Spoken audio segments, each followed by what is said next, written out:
Our guest today is Hugh McTavish. Dr. McTavish is a Ph.D. biochemist and immunologist and also a patent attorney. He has authored 18 refereed scientific journal articles and is the inventor on 21 U.S. patents.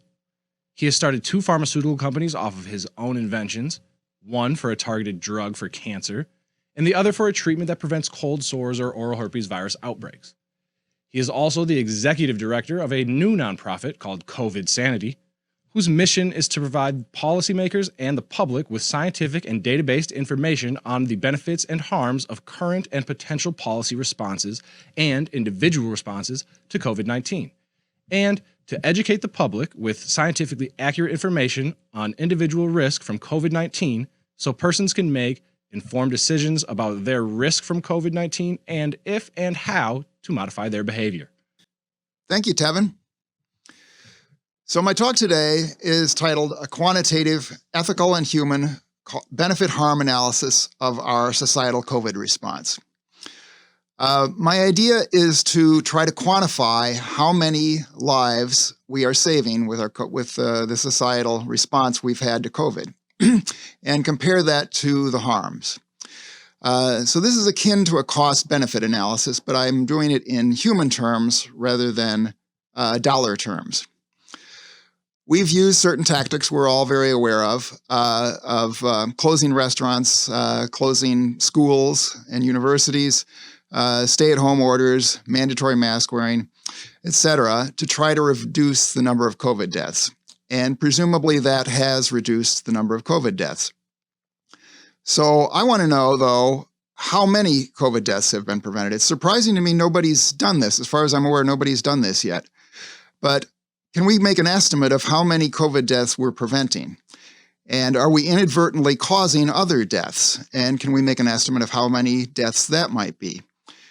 And we know we're causing certainly, we know we've caused unemployment and unhappiness generally and loneliness.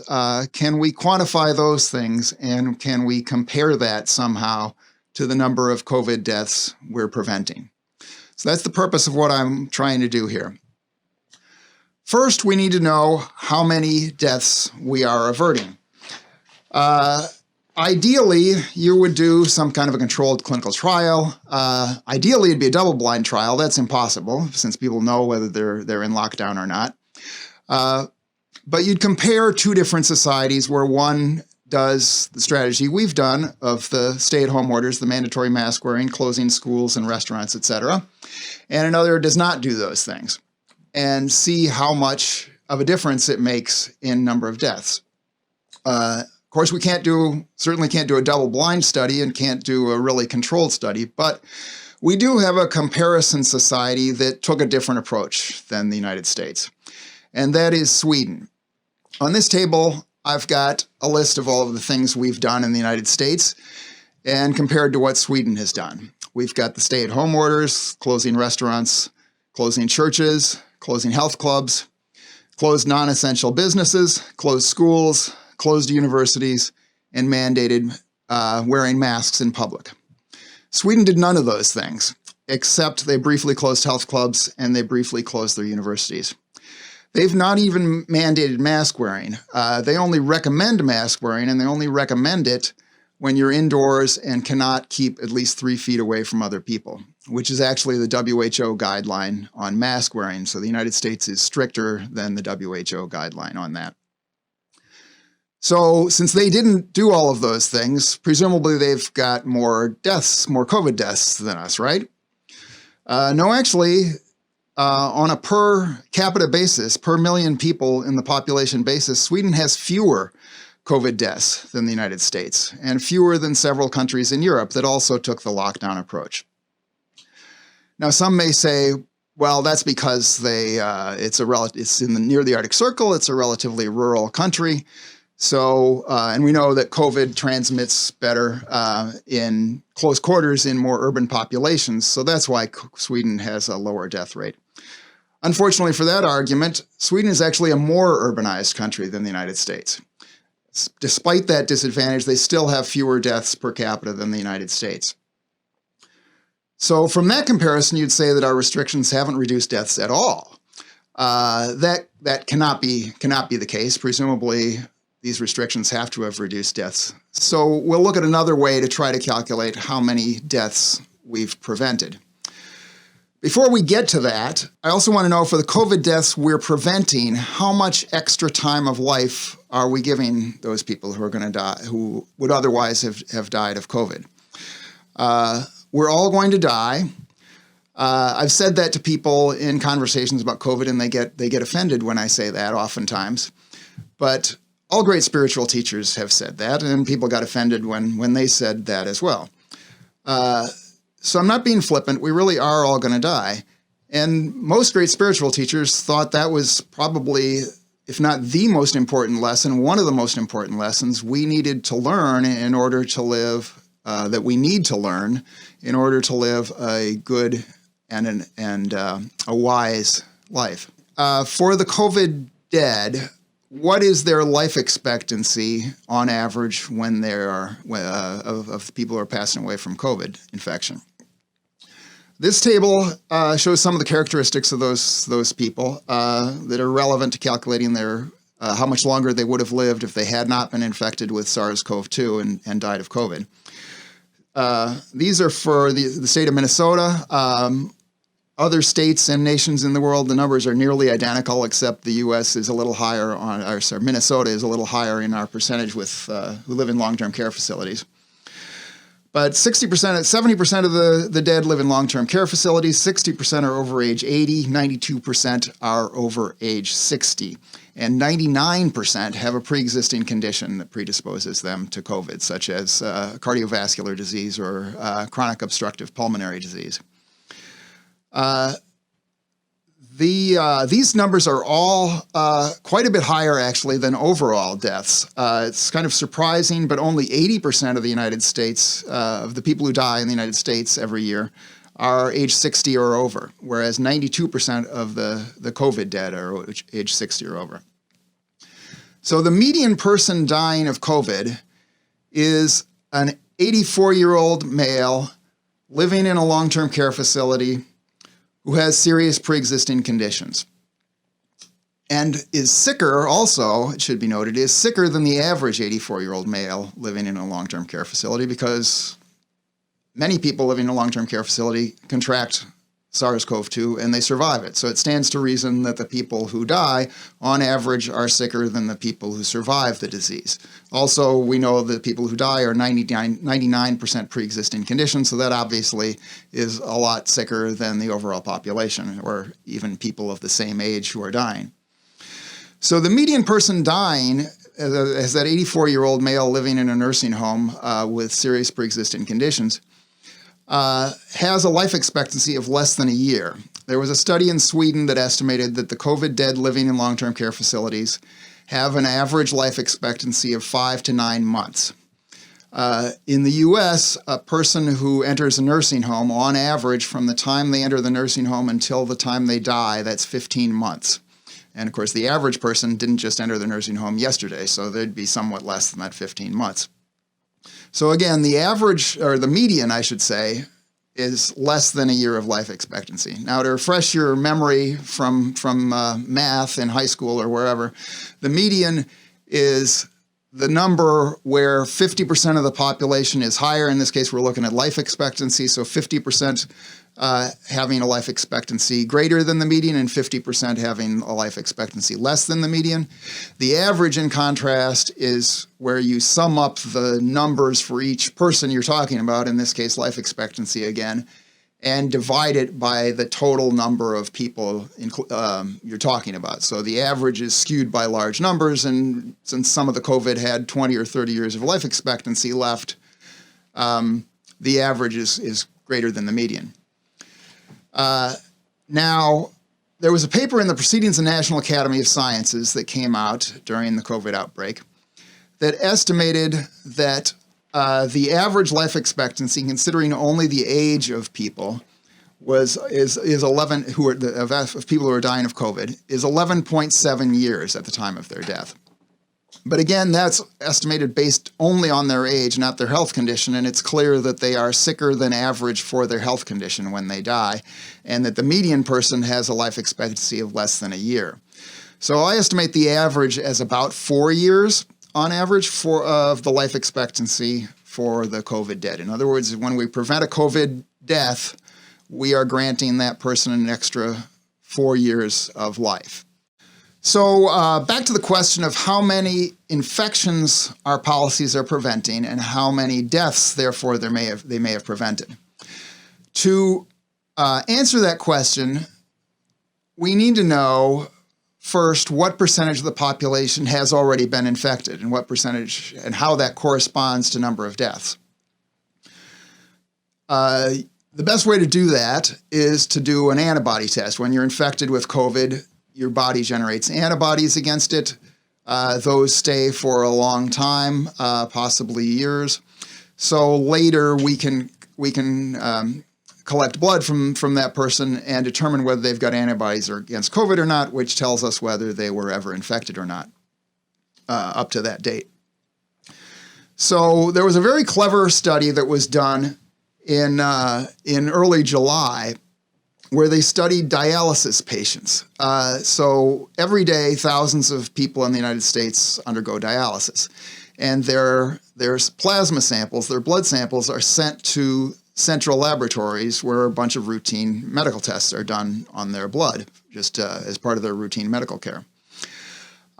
So these researchers got a roster of over 20,000 Americans who were dialysis patients that were sent, their samples were sent to one particular central laboratory, but people from across the whole country. And then in early July, they got the roster on June 15th. Then in early July, they collected blood samples, or their dialysis samples were sent to the central laboratory, as they all routinely were. And they had samples from 20,000 people from across the country and could test these for antibodies against COVID-19 to see if they'd been infected. And so they did that for over 20,000 people and calculated what percentage of the population had been infected by early July with COVID. And they determined that it was 9.3% of the population. They did that not just by the percentage of their samples. After getting the percentage of their samples, they then adjusted for the age, demographics, and zip codes of the patients whose samples they had, and adjusted that to the age, demographics, and zip codes of the entire United States population, and came up with this number of 9.3%. Now, it takes 7 to 10 days to get antibodies, so that means people were infected, and these were collected in early July, so that means people had been infected by about July 1, when you could say that 9.3% were infected by about July 1. Also takes on average about 2 weeks after infection for a person who is going to pass away from COVID to pass away. And so the deaths I'm using to compare to this 9.3% that were, the date for the deaths that I'm using to compare to the 9.3% who were infected by about July 1, I decided to use the date of July 15th as probably the best comparison date to calculate what percentage of infected people die. And so if 9.3% of the U.S. population was infected, we can multiply that by 328 million, which is the U.S. population, and come up with a certain number. So that's your denominator. Your numerator is 140,775 people had died as of July 15th from COVID. And so that works out to a case fatality rate, the percentage of people who are infected overall who die, of 0.46%. Now, by November 25th, the number of COVID dead had increased to the number shown on this slide, and that's a 1.9-fold increase. So if you multiply the 9.3% by 1.9, you get 17.7%.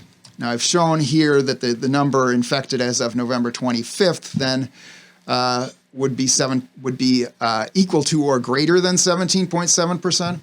And the reason I say it may be greater than 17.7 is that everybody believes the case fatality rate is going down over time. We know there's been a mutation in the virus that has pretty much taken over the population of the virus, and that mutation makes the virus less deadly but more contagious, easier to pass from one person to another, which, if you think about it, is the evolutionary interest of the virus. The virus doesn't have any particular interest in killing us, It just wants to spread to another person. So its interest is becoming more contagious. It doesn't have any particular interest in being deadly. Also in New York City, there was a report that the percentage of hospitalized COVID patients in the spring wave in April or so who were dying was 23 or 27%. I don't remember exactly the number. And then in the fall wave now, it's only 3%. So clearly the percentage of people who are infected who die is going down. So if that's going down, it's at least 17.7%, maybe somewhat higher.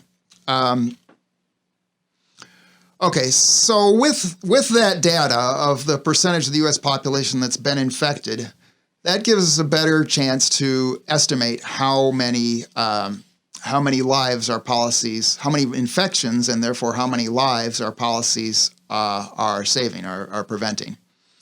How many deaths we're preventing, I should say. So as of November 25th, then about 20% of the population was infected. As of that date, as of July 15th, 34% of New York State was already infected. And New York State's deaths have plateaued since then. They have not increased very much. The U.S. deaths are 1.9-fold higher, 90% higher than they were on July 15th, as of November 25th. New York State's deaths had only increased by 6%, factor of 1.06. So if you multiply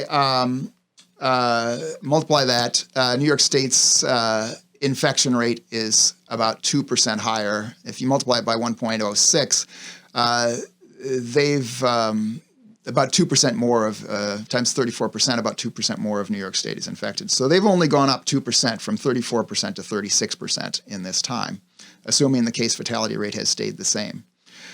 So they're plateauing near 40% infected of the population. They're getting herd immunity, basically, or quasi-herd immunity, near herd immunity at that level. So I think a generous estimate would be that we have prevented 15% of the population from being infected. So that would mean we've prevented ourselves from going from 20% to about 35% by now. Or another way of looking at this is that the University of Washington COVID model projections, they're projecting now in a best case scenario, if we do even better than we're doing now on the mask wearing, et cetera, that by March 1st, there will be 406,000 U.S. COVID dead. If we add 200,000 to that, that would be 606,000. That corresponds to a percentage of the United States population as a whole infected of a little over 40%. New York State isn't even at 40% yet, and it would correspond to a death rate that's quite a bit higher than any nation in the world has achieved. I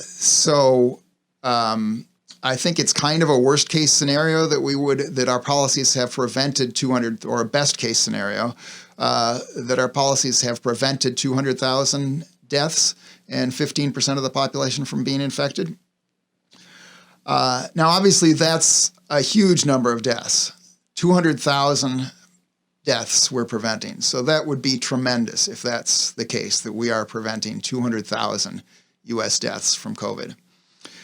And we calculated that the average life expectancy of the people who are dying from COVID is 4 years. So we would be adding 800,000 person years of life by preventing those 200,000 deaths, if that's what we've been able to achieve.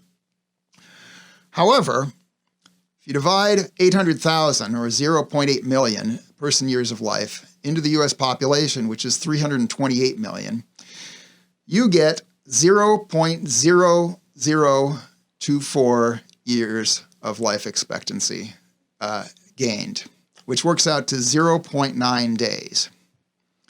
So I ask you, have these restrictions that we've been undergoing for 9 months, has the way you've been forced to live for the last 9 months, has that been worth it to you to add 1 day, less than 1 day, to your life expectancy? I know how I would answer that. No, no, no. I wouldn't have even been willing to give up handshakes and hugs for a year to add one day to my life. Now, some may object, you're not trying to add one day to your own life, you're trying to add one day to somebody else's life. You're doing this for the elderly, for somebody else. I don't think that changes the calculation. The Bible says, love your neighbor as yourself. It doesn't say love your neighbor instead of yourself. You're as worthy of love and consideration as anybody else. So the way to think about this ethically, I think, is would you be willing to make these sacrifices in order to add one day to your own life? Now, another objection people may have is, well, you're not trying to add one day to somebody's life. You're hoping to add 1 year or 4 years or maybe occasionally 20 years to somebody's life. Okay, fair enough. If you want to look at it that way, then the question is, would you want to have done what we've done, made the sacrifices you've made for 9 months in order to gain a 1 in 400 chance of adding a year to your life, or a 1 in 1,600 chance of adding 4 years to your life? I don't think it changes the calculation. It actually just kind of confuses the issue to think in terms of probabilities like that rather than to think of it in terms of a certainty. So I think the easiest and best way to think about it is, would you be willing to have made these sacrifices to add 1 day to your life? But let's look at this a different way and quantitatively where we can. So again, we have saved many people from COVID death. No question about that. We've saved many lives. So that's the benefit of our COVID policy. But there's certain harms. We've increased clinical depression. We're all a little lonelier and less happy. We've also increased deaths of despair, suicides, and drug and alcohol overdoses. And we closed the schools. So we've got lost or impaired schooling for all of our young people. And there's increased deaths from misdiagnoses of cancer and other serious illnesses. And another bullet I don't have on this slide is we've got increased domestic abuse and child abuse, increased reports of that during COVID. So can we quantify some of these harms and compare them to the benefit of the deaths we're preventing from COVID? Let's look first at clinical depression. This slide is hard numbers. These are not estimates. This is the increase in clinical depression we have actually seen in the United States because of COVID. Left column is the percentage of the U.S. population that had symptoms of these 4 categories of depression: severe, moderate, or mild depression pre-COVID, and then the middle is during COVID, and so the right column is the difference between pre-COVID and during COVID. Our COVID response, if you sum up the top 3 categories, which is moderate to severe depression, which is considered major depression, our COVID response threw 19.3% of the U.S. population into major depression. That's not 19.3% we're at now 27.8%. It threw 19.3% of the U.S. population into major depression. 63 million people were thrown into major depression. 63 million. An additional 8.4%, representing 27 million people, were thrown into mild depression. And it's important to emphasize, these people didn't become depressed because of COVID. On the rare cases when you see a newspaper article or something that mentions there's an increase of depression or something like this from COVID, it says, oh, this is another terrible thing that happened because of COVID. It didn't happen because of COVID. It happened because of our response to COVID. If we just ignored COVID, if we'd just gone about our lives as before, we'd have had more people die from COVID, but we wouldn't have had any increase in clinical depression. The increase in clinical depression is because we isolated people from one another. We ordered them to stay at home for 2 months or so in most states. We've closed their churches and their restaurants and their bars and their workplaces so they can't socialize with anybody else, or are socializing less than with anybody else, than with other people. And that's obviously, we're a social species. meeting and socializing with other people is the source of most joy in our life. And so when you take that away from people, obviously you're going to have more depression. So can we compare these numbers to the number of COVID deaths we're averting? We have thrown, by our COVID response, 63 million Americans into major depression. How does that compare to the COVID deaths we're averting? Is there a way we can compare that to the COVID deaths we're averting? Well, I think you can think of depression as a lost time of life. For the time you are depressed, you probably view your life as almost worthless. And if in fact you believe you're never going to come out of your depression, you're very likely to actually kill yourself and decide that you would rather be dead. One way to think about this is, would you rather have now, at whatever age you are now in your life, would you rather undergo major depression for a year, for 12 months, or die at the end of your life a year earlier than you otherwise are going to die? For me, that's a difficult choice. I think I'd actually probably rather die earlier. I mean, I've been depressed. Depression is awful. I presented this idea of period of depression equaling lost time of life to a friend of mine, and she said, no, it's actually worse than dying, because dying is oblivion, depression is pain. So it's actually worse than an equivalent earlier death. Be that as it may, I think it's at least comparable. So I think it's a fair comparison to consider the period of time you have major depression to consider that to be a lost time of life. So we can compare it to the person years of life we are saving by preventing COVID deaths. So I'm estimating that we are saving 200,000 lives by preventing 200,000 deaths from COVID with our policies. We know, this is a hard number, not an estimate, we know we've thrown 63 million people into major depression. So that works out to 316 people thrown into major depression per COVID death we've averted.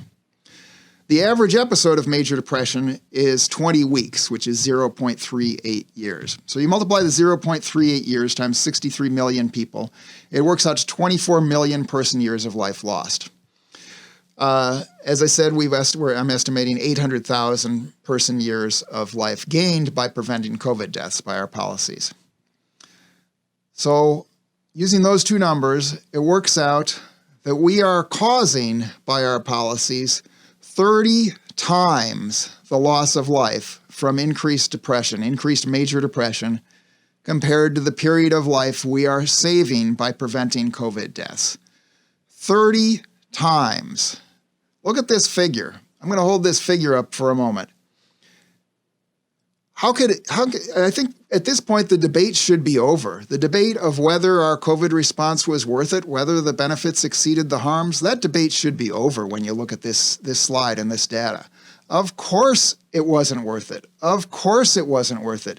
The only way you could possibly say that it was worth it is to completely discount depression. Just say that depression doesn't count. I don't care about depression. I don't care about happiness. I don't care about joy. The only thing that matters is how long people live, how long people live. Duration of life is the only thing that matters, not quality of life.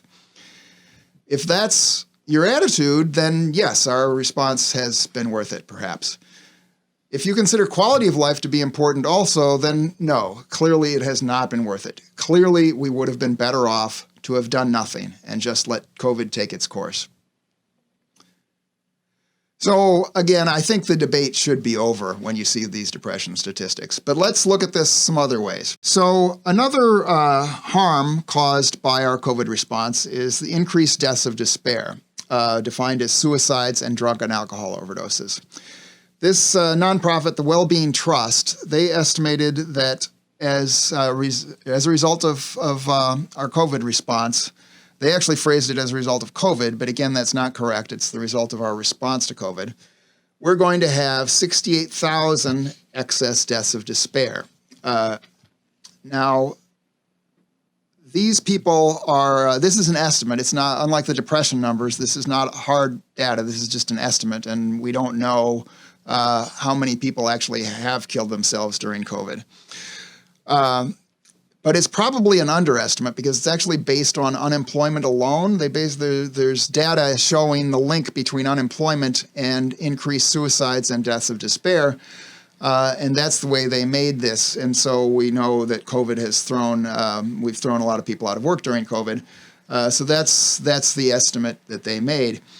But we've also got unprecedented social isolation with the stay-at-home orders and so on. And that didn't even enter into their calculation. So when you add that in, I think they probably are underestimating the number of excess deaths of despair rather than overestimating it. But that's their estimate anyway, 68,000. How does that compare to the COVID dead? Well, the 68,000, of course, the deaths of despair, of course, this is a much younger demographic. Happens across the age spectrum, from young people to old people, kill themselves by suicides and by drug and alcohol overdoses. So the average life expectancy of a person who dies from suicide or drug or alcohol overdose is 26 years. So we multiply 26 years times 68,000, you get 1.77 million years of person life lost. So how does that compare to the deaths we're averting because of the COVID deaths we're averting because of our COVID response, and the person years of life we're saving in that respect?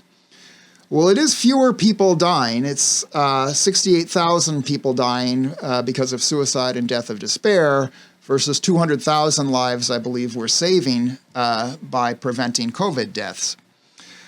But because they're a much younger demographic, it's a significantly longer period of time of life that we're losing by the excess deaths of despair. It's more than double the period of life, the person years of life that we're saving by our COVID response. So if you believe, as I do, that a suicide by a 30-year-old is a greater tragedy than death of an 85-year-old from natural causes, then the person years of life is the proper metric to use. And the deaths of despair that we are causing by our COVID response is greater in person years of life lost or gained than we're saving by our COVID response in prevented COVID deaths. So here we're comparing apples to apples, deaths to deaths. We're not comparing unhappiness to deaths. And by this metric, at least if you accept that the suicides are more tragic than deaths of an elderly person from natural causes, we're causing more harm, more deaths, more loss of life than we are saving by preventing COVID deaths. Now let's look at unemployment. I've compared us to Sweden here again to show that our unemployment is caused by our response. So we have the number of employed persons in the U.S. from January or February prior to COVID to the trough of COVID. That decreased by 16%. In Sweden, it only decreased by 1.4% to the trough of COVID. And now we are still 7.1% below where we were pre-COVID in number of employed persons, whereas Sweden is 1.4% above where they were pre-COVID. So again, this shows that the unemployment, as we're all aware, was caused by our response, not by COVID. If we just ignored COVID and done nothing, we wouldn't have had any increase in unemployment. So we, in effect, decided that this was worth it. And how do these numbers compare? We wind up, the way this works out, it winds up being that we threw 25.36 million people out of work in the United States, and that works out to 127 people thrown out of work because of our response per one COVID death that I believe we're preventing by our response. So here we're totally comparing apples to oranges. You may think it's worth throwing 127 people out of work to save one COVID life, or you may not. It's totally comparing apples to oranges. But we should acknowledge that it's a choice we made. We decided as a society that it was we knew we were throwing people out of work. We decided as a society that it was worth it to throw 127 people out of work to prevent one COVID death. Now, here's another item that has increased, has gotten worse during COVID is misdiagnosis of cancer and other serious diseases. We've had fewer diagnoses of cancer in the United States during COVID. That's not because fewer people are getting cancer, that's because we are missing their diagnosis. Because they're not coming into the doctor, or we're encouraging telemedicine visits instead of personal visits. A study in Great Britain estimated that the excess misdiagnoses in that country would result in 3,400 excess deaths of just the four most common cancers. Projected to the U.S. population size, that would be 17,000 excess deaths in the United States. And that's just the four most common cancers. There's other cancer deaths as well, and presumably we're missing some diagnoses of heart disease and other serious illnesses. So the number should be greater than that in the United States. I'll conservatively say 20,000 excess deaths in the United States, which would work out to one excess death from cancer or other serious illness because of our response to COVID per 10 COVID deaths we're preventing. So here, comparing deaths to deaths, the harm is not as great as the benefit of saving the lives if this were the only harm, but it is another cost to consider. Another item that has gotten worse during COVID is increased domestic abuse and child abuse. There's increased calls to hotlines, increased demand from shelters. There's a lot of evidence that this is going up. It's predictable it would go up because we threw people out of work. We isolated them from each other. We knew we were causing depression, so people are more unhappy. And then we closed the schools and had people working from home and so on. So people are at home with each other more than they were before, and they're more depressed and more irritable. So you're going to get more domestic abuse and child abuse. I'm not even attempting to quantify that here. I don't think we really have real good numbers on how much domestic abuse and child abuse happens to start with in this country, let alone how much it would increase. But I will say that it's probably more people involved here. The number of COVID deaths we're preventing, I'm estimating as 200,000 in the United States, which is about 1 in 1,500 people, fewer than 1 in 1,000 people. I'm sure that more than 1 in 1,000 people in the United States are subject to domestic abuse or child abuse. So I would say it's pretty likely that the number of people who are, to be blunt, enduring a beating is greater than the number of deaths from COVID that we're preventing. Now, this next slide shows the trolley dilemma in philosophy.